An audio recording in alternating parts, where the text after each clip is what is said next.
I'm curious about a kid from Brooklyn named Jeffrey Epstein, who skipped 2 grades, graduated at 16, got into an elite math program at NYU, dropped out, and then at 21 was hired to teach physics at the most exclusive private school in Manhattan without a degree. The headmaster was Donald Barr, OSS veteran, precursor to the CIA, who wrote a novel about elites keeping humans as sex slaves, and who just happens to be the father of William Barr, the Attorney General who would oversee the jail where Epstein died 45 years later. Small world. One of those students at the Dalton School where Epstein taught was the daughter of Bear Stearns CEO Alan Greenberg. Epstein told people that relationship got him his Wall Street job. Fired from teaching for poor performance, hired on Wall Street the next day.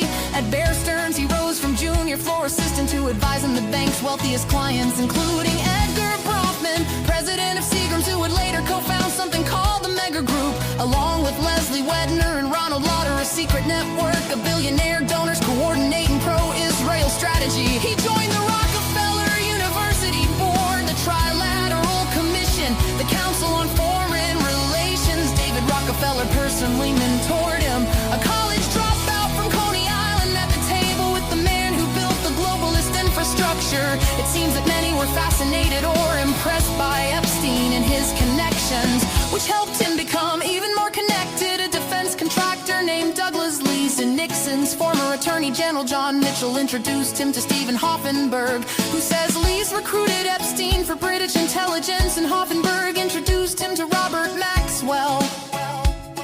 Robert Maxwell, media mogul who sold stolen surveillance software called Promise for the CIA and Mossad, documented intelligence asset whose daughter would move to New York and partner with Epstein. The same year he mysteriously fell off his yacht, 6 heads of Israeli intelligence at his funeral, totally normal for a book publisher.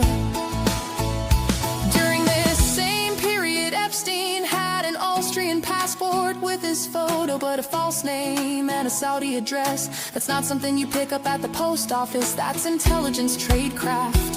One of his clients was Adnan Khashoggi, the middleman, transferring American weapons from Israel to Iran. Iran-Contra, same scandal involving the CIA, same CIA whose precursor employed Donald Barr, same era Bush was running the agency, then the country.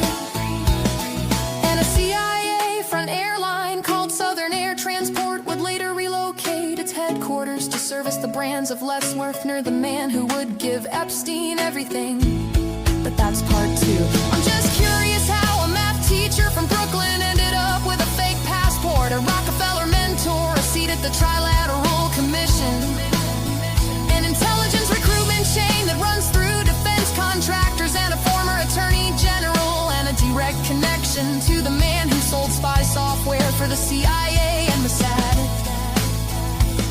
And I'm curious why, when they finally arrested him, there were 10,000 videos seized and sealed, 6 million pages were they released, maybe half, 10 co-conspirators identified, and only one charge. The CIA director who visited his townhouse now controls all the intelligence, and the president who promised to release everything is attacking the congressman who wrote the Transparency Act.